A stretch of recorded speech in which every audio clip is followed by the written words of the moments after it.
Ek slaan my oë op na die berge. Waar sal my hulp vandaan kom? Hou jou oë gerig op Jesus. Hy is die lighuis wat lig en vrede bring. Hy is jou redder. Wie sal jy dan vrees?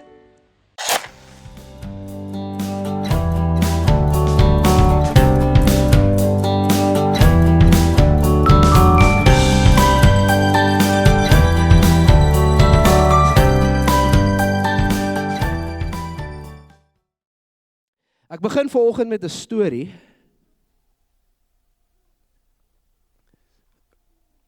Van R.C. Sproul. Nou as jy nie weet wie R.C. Sproul is nie, hy was 'n groot teoloog gewees in sy tyd. Hy het so 'n paar jaar terug is hy oorlede, is hy na die Here toe en hy het hierdie storie vertel en ek lees hierdie storie van hom in die week. Hy sê eendag kom een van sy studente na hom toe met een van die boeke wat hy geskryf het. En die student gee vir hom die boek en sê, kan jy asseblief hierdie boek vir my teken? En skryf in jou lewensvers. En Sproul kyk vir hom en sê, wat is 'n lewensvers? Ek het geen idee waarvan jy praat. En hy sê, jou lewensvers is daai vers wat jy saam met jou dra in die moeilikste van tye. En Sproul sit so 'n bietjie en hy dink en hy sê okay. En hy skryf sy handtekening daar en langs sy handtekening skryf hy Genesis 15 vers 17. En die student is baie opgewonde, hy gaan huis toe en hy vat sy Bybel en hy wil nou hierdie vers wat Sproul nou vir hom gegee het, wil hy nou gaan lees en wil hy nou gaan ondersoek en hy maak sy Bybel oop en hy lees die volgende. Genesis 15 vers 17. Toe die son ondergegaan het en dit donker was, gaan daar skielik 'n oond wat rook en 'n fakkel wat brand tussen die stukke vleis deur.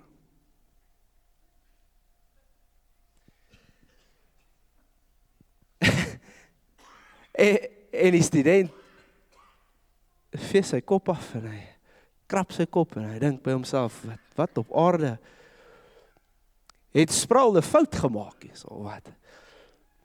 Toe die son ondergegaan het en dit donker was, daar sê ek 'n oond wat rook en 'n fakkel wat brand is in die stukke vleis. Wat beteken dit? En die volgende dag hardloop hy na Sproul toe en hy sê, ek het die skrif gelees, maar daar moet 'n fout wees. Weet jy dalk iets anders, Johannes 3 vers 16 dalk? Ietsie soos dit. En Sproul sê nee, hierdie skrif sal ek na my, as ek in die tronk beland, en ek is in solitary confinement gegooi, en ek kan een ding by my hê, sal ek hierdie skrif teen die muur skryf. Want die vraag wat gevra moet word, is wat gaan hier aan? Wat op aarde beteken hierdie? Nou, waar is ons Faith Foundationers? Kan ek dit gou sien? Ons is al die hande, ek love it. So ons gaan by die begin.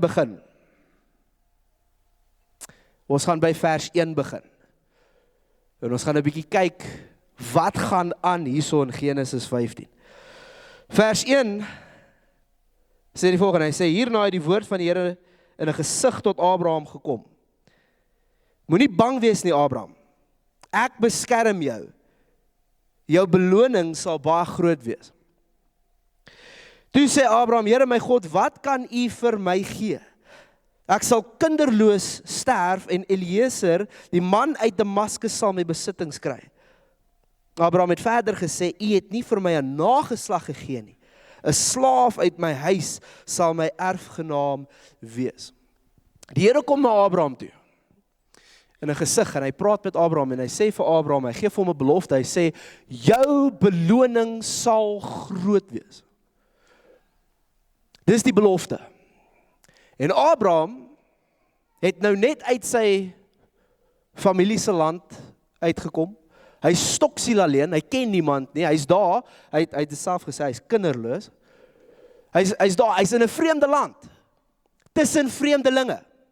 Het geen idee wat aangaan. En nou kom die Here na hom toe en sê, jou beloning sal groot wees. En ons sien Abraham se gesindheid is bietjie negatief. Hy sê, maar wat kan u vir my gee? Wat kan u vir my gee? Want wanneer ek sterf, het ek niemand om dit voor te gee nie. Die persoon wat dit gaan kry is 'n slaaf in my huis. Hy's negatief oor die situasie, negatief oor dit. Hy sien en hy sê, die beloftes is great en alles, maar Here, what's happening? Wat gebeur hierso? Hy gee half die skuld vir die Here. Dit herinner my aan Adam en Eva in die tuin van Eden. Is dit nie wat ons doen soms nie, né? Die vrou wat U vir my gegee het. Here, U het nie vir my 'n nageslag gegee nie.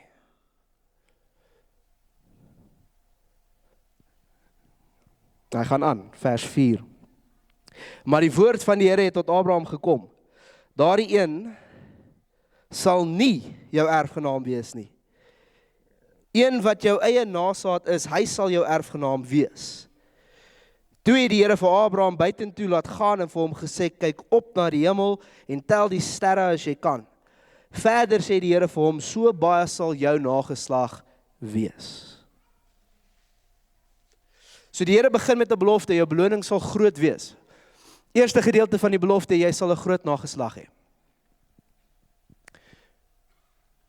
Dis interessant, ek weet nie of julle dit al so gesien het nie, as jy na die sterre kyk in jou erf en jy kyk op, dan kan jy so 'n paar tel en jy sien die maan en ek moet sê die maan het mooi gelyk die afgelope tyd. Ek weet nie of julle dit beleef het nie. So groot.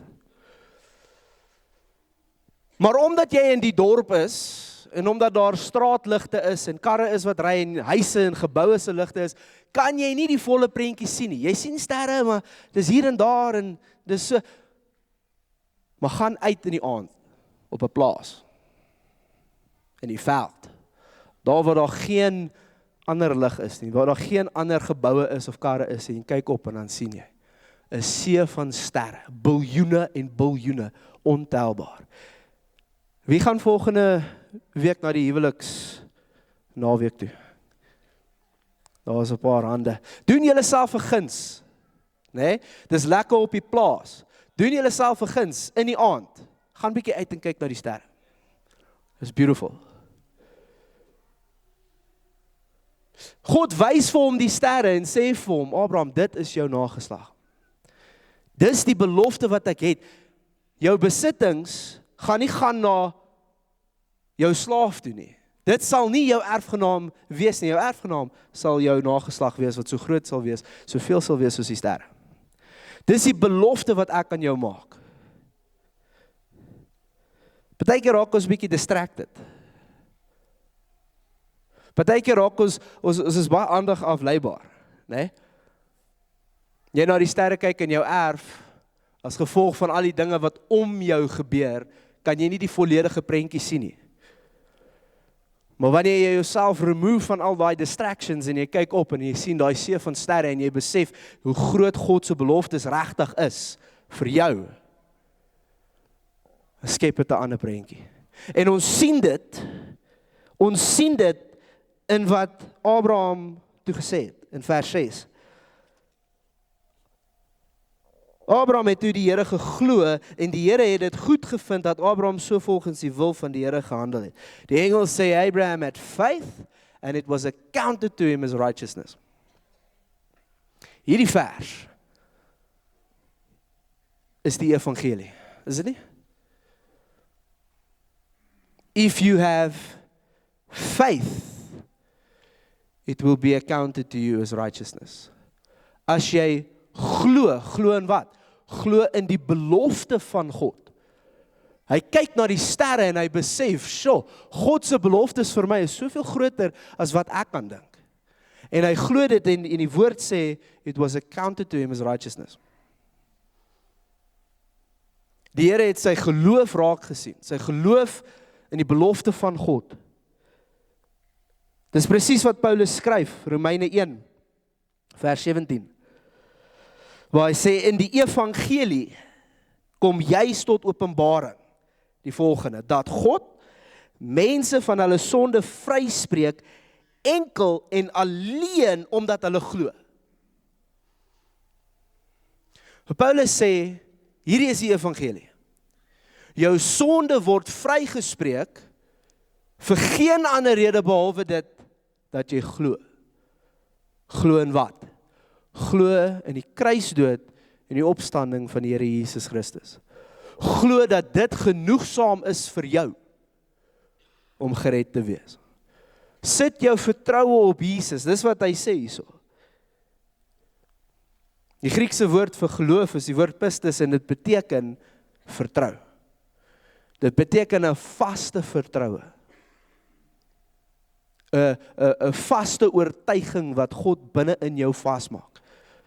Geloof is daai ding wat binne in jou is, wat niemand kan kom verwyder nie. Dis wat geloof is. En Abraham het geglo, hy het gekyk na die sterre en hy het die see van sterre gesien. Dit is soos daar geskrywe staan. Elkeen wat deur God vrygespreek is, omdat hy glo, sal lewe. En ons sien dit in Abraham. Abraham wat so negatief was, wat perspektief gekry het, wat die belofte van God gesien het, wat geglo het, and it was accounted to him as righteousness.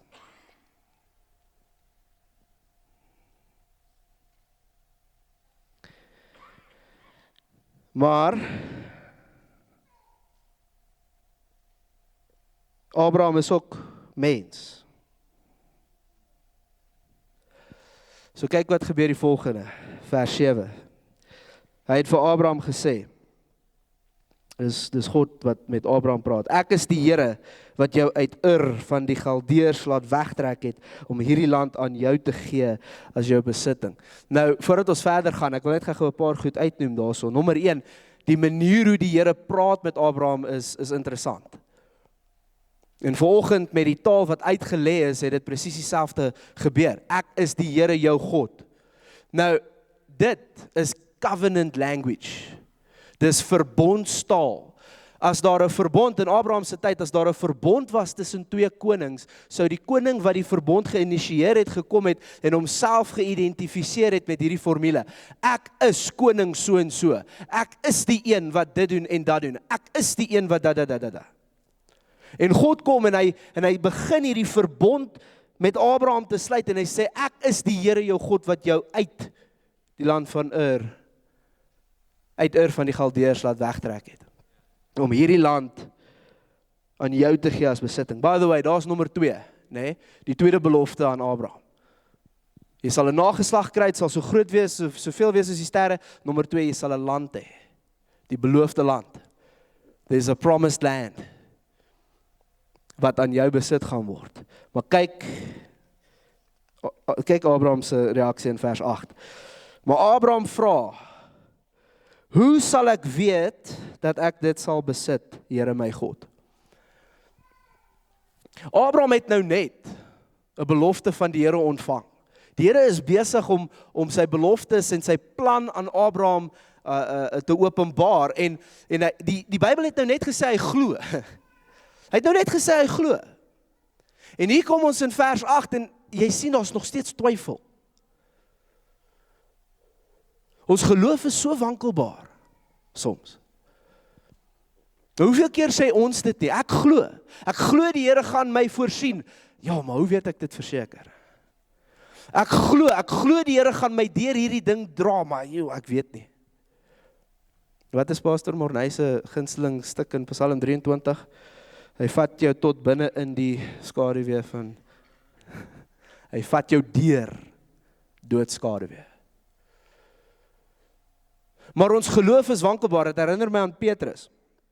Julle sal onthou, ek het dit gepreek 'n paar maande terug, net voor Tetelestai naweek, net voor Paasnaweek, met die reeks op pad Jerusalem toe. Jesus sit met sy disippels en hy vra vir hulle die vraag, wie sê julle is ek? En Petrus antwoord hom en hy sê, Here, U is die Christus, die Seun van die lewende God. En Jesus sê vir hom, geseënd is jy, Simon Bar-Jona, want vlees en bloed het dit nie aan jou geopenbaar nie, maar die Vader wat in die hemel is. Hy seën hom. Hy bless hom. Wat gebeur daarna? Jesus sê, hoor jy, okay, ons is op pad Jerusalem toe en ek gaan sterf daar. En Petrus, die een wat nou net die openbaring gekry het, sê, nee Here, nee, laat dit nie so wees nie. Dit kan nie so wees nie, daar moet 'n ander manier wees asseblief. En Jesus het toe 'n ander naam gehad vir Petrus daar. Jy weet wat dit is. Get thee behind me, Satan. Ons kan so gefestig wees in ons geloof in die een oomblik, maar as gevolg van situasies en goed rondom ons, so wankelbaar wees in die volgende. En ons sien dit in die storie van Abraham, en hy kom na die Here toe en hy sê, Here, ek glo, maar help my ongeloof net so klein bietjie. Ek glo en ek vertrou, maar daar waar ek nie vertrou nie, hoe kan ek seker wees? Hy kom en hy vra vir sekerheid. Dis nie heeltemal ongeloof nie, dis net onseker. Here, hoe weet ek? Hoe kan ek weet dat dit wat U vir my sê waar is? Hoe kan ek weet dat die belofte wat U vir my gee waar is? Hoeveel keer het ons nie al daai vraag gevra nie? Waar ons op 'n punt kom waar ons sê, Here, ek sien die beloftes in die woord. Ek sien die beloftes van 'n voorspoedige toekoms. Ek sien U beloftes vir voorsiening. Ek sien U beloftes vir my verhoudinge. Ek sien U beloftes. Maar hoe kan ek seker wees? Gee my 'n teken. Wie het al daai gebed gebid? Gee my 'n teken. Ek gaan 'n vlies buitekant neerlê en dan hoe kan ek seker wees? En Abraham vra vir die Here hierdie vraag. In vers 9, Genesis 15 vers 9, toe beveel die Here hom, bring vir my 'n vers, 'n bok en 'n skaapram, almal 3 jaar oud, en 'n tortelduif en 'n jong duif.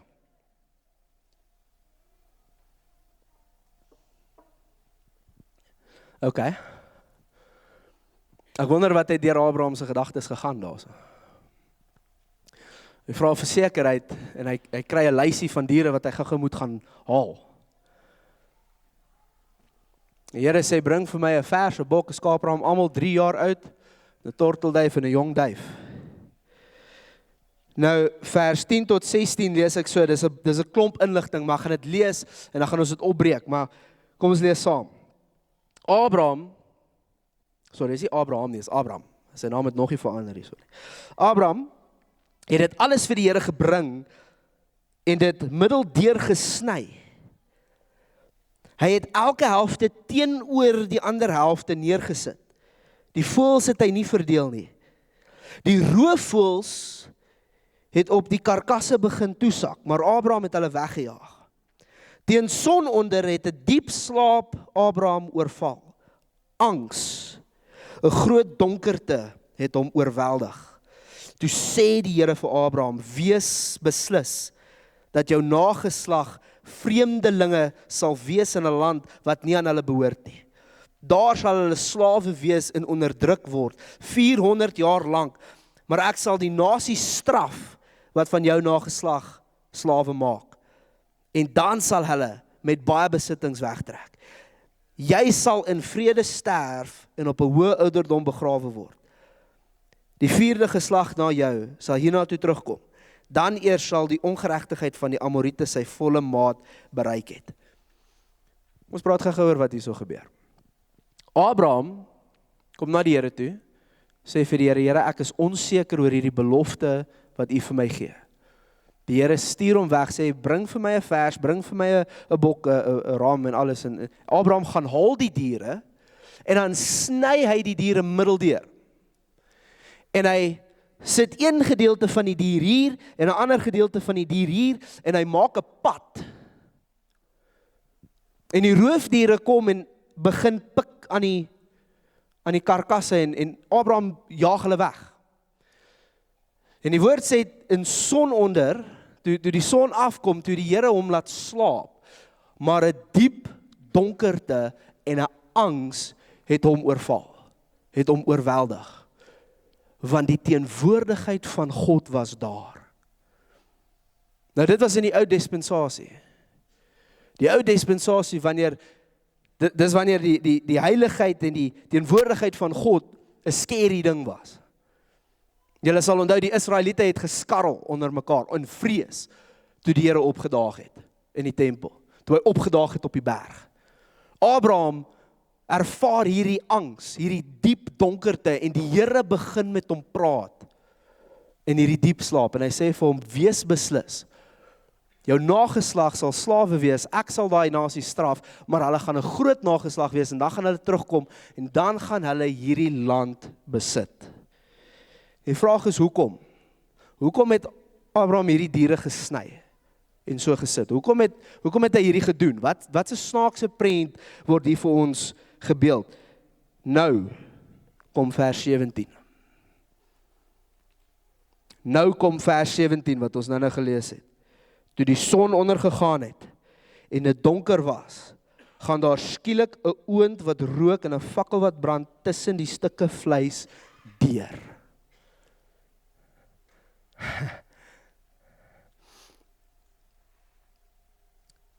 Jy sien, in daai tyd, as daar 'n verbond gesluit was tussen twee partye, dan het hulle dit gedoen. Hulle het 'n dier gevat en hulle het die dier gesny en hulle het die een gedeelte van die dier daar gesit en die ander gedeelte van die dier het hulle hier gesit. En dan het hulle nou die ooreenkomste tussen mekaar gemaak en dan sou die twee partye deurstap, deur daai twee stukke, om te simboliseer, om te sê, as ek nie my gedeelte van die ooreenkoms nakom nie, as ek nie faithful is nie, dan mag jy met my doen wat ons met hierdie diere gedoen het. En sien wat gebeur hierso. Abraham slaap. Die Here gaan alleen deur. Hy sê, Abraham, as jy sekerheid soek, ek is bereid om hierdie verbond, ek is bereid om hierdie covenant op my te vat. Ek is bereid om die verantwoordelikheid van hierdie covenant wat ek met jou sluit op my te vat. En ek stap deur hierdie diere om te sê, as ek nie my kant van die deal nakom nie, as ek nie my ooreenkomste nakom, my beloftes aan jou naam kom nie, dan kan jy met my doen wat met hierdie diere gedoen was. 'n teoloog het dit so gesê. God had nothing greater to swear by, so he swore by himself. He swore on his own deity, om te sê, hierdie verbond sal ek nakom. Ek is faithful. Ek is getrou. Jy kan dit vat na die bank toe. Ek is getrou. Abraham kom na God toe en sê, ek is onseker, en die Here sê, check die move.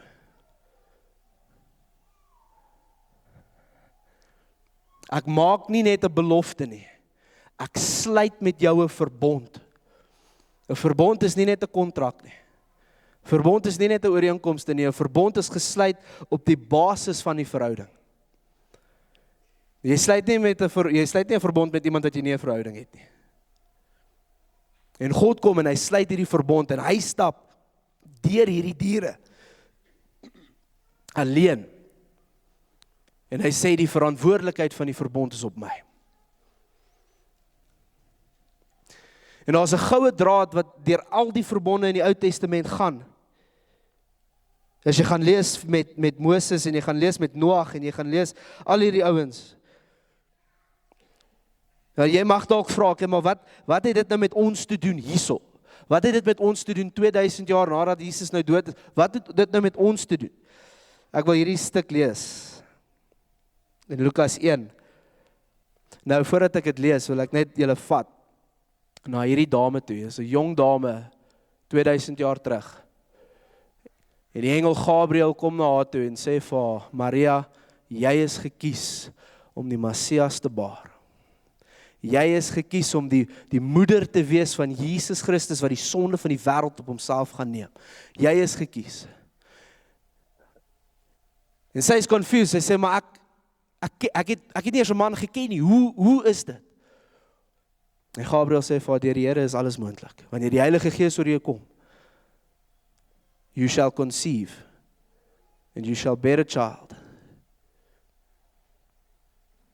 En die Ou Testament profesie is vervul, en sy sing 'n lied, en hoor hierdie woorde wat sy sing in hierdie lied, in Lukas 1, vers 54 en 55, sy sing en sy sê, sy dienaar Israel, het hy te hulp gekom, deur te dink aan die beloftes, aan sy beloftes, van ontferming, soos hy dit toegesê het aan ons, voorvaders, aan Abraham, en sy nageslag, tot in ewigheid. Sy het gedink. He remembered his promise. Hy het onthou wat hy beloof het. Hy het onthou die verbond wat hy gesluit het met Abraham. Paulus kom en sê vir ons in die Nuwe Testament, ons is deel van daardie verbond in die geloof wat ons het in Jesus Christus. Jesus het gekom en hy het 'n beter verbond gebring. Hy was die vervulling, die complete vervulling van die verbond wat God met Abraham gesluit het. En Jesus kom en hy bring 'n nuwe verbond. Die boek van Hebreërs noem dit 'n beter verbond. Hy sê Jesus is die middelaar van 'n beter verbond, omdat die beloftes ver beter is as die ou een. Ek praat covenant vanoggend. En die verbond wat Jesus vir ons kom maak het. Dieselfde manier hoe God met Abraham 'n verbond gemaak het, kom maak Jesus met ons 'n verbond. En dit is 'n verbond waar ek en jy die geleentheid het om in sy teenwoordigheid in te gaan. Nie met angs en vrees soos Abraham het nie, maar met vrymoedigheid. Die geleentheid waar ons sy kinders kan wees. Die geleentheid waar ons hom kan ken, intiem. Die geleentheid waar ons sondes van ons af weggevoer kan word deur die werke van Jesus op die kruis. Die verbond wat sê, as jy net in my vertrou, as jy net in my glo. Jesus het gekom met die breek van sy liggaam en die storting van sy bloed. Vanoggend gaan ons nagmaal gebruik. En dis die verbondstafel wat praat van die nuwe verbond. En Jesus sluit die verbond op dieselfde manier. Hy sê, al wat jy hoef te doen is te glo. As Abraham believed and it was accounted to him as righteousness, al wat jy hoef te doen is glo and it will be accounted to you as righteousness. Ons het dit nou gesing. He who knew no sin became sin, so that we might become the righteousness of God in Christ Jesus. Dis die nuwe verbond. En net soos wat God deur die stukke vleis geloop het alleen, sê Jesus, ek sal die prys betaal. Ek sal die volledige prys betaal. Baie keer wil ons iets na die tafel toe bring, soos of ons goeie werke enigstens goed genoeg is vir hom. Hy sê, ek sal die prys betaal. Ek sal die prys vir jou betaal. En die bloed van die nuwe verbond is gestort 2000 jaar terug. En as gevolg van dit, as gevolg van wat Jesus aan die kruis gedoen het, is ek en jy in 'n nuwe verbond, in 'n verhouding met hom, covenant, met soveel beter beloftes. Kerk, ek wil nie hê julle moet mis wat ek sê vanoggend nie. Dit kan dalk moeilik wees. Jou geloof mag dalk wankelbaar wees. Jy mag dalk struikel soms. Jy mag dalk vrae het soms.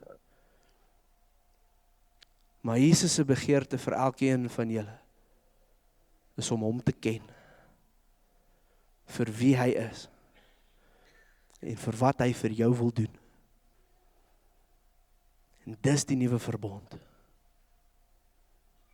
Ons praat oor die laaste paar weke, praat ons oor verhoudinge en praat ons oor verbond en die verskillende covenants wat gesluit is in die Ou Testament en in die Nuwe Testament. En vanoggend wil ek kom sê, die verbond wat ons het met Jesus is die fondasie van enige ander verbond. Die verhouding wat ons het met Jesus is die fondasie van enige ander verhouding wat ons het. Julle ken dit, maar die kruis het twee gedeeltes.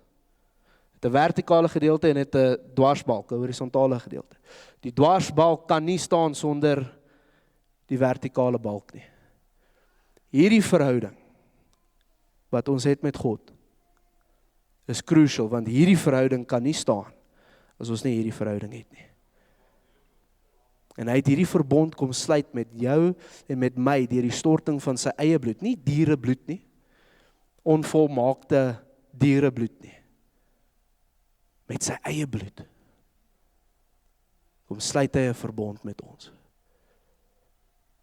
as sy kinders. Renier het dit gesê, voordat hy een van die liedjies gesing het, is, partykeer moet ons stil raak en net bietjie dieper dink aan dit wat hy kom doen het vir ons.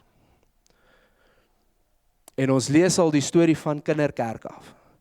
Die storie wat Jesus vir ons kom sterf het. Ons lees dit al van kinderkerk af. Dis in ons ingedrul as Christene, we know it. Maar partykeer is dit nodig om net 'n bietjie stil te staan en te sê, "Sjoe, die implikasies daarvan is soveel groter as wat ons kan dink. Die beloftes wat hy het vir jou en vir my is soveel groter as wat ons kan dink. Ons kyk op, ons sien sterre, maar ons is distracted deur die lig rondom ons, deur die geboue rondom ons. Partykeer is dit nodig om terug te staan, op te kyk, te sê, "Sjoe, Here, hoe wonderlik is U nie vir ons nie."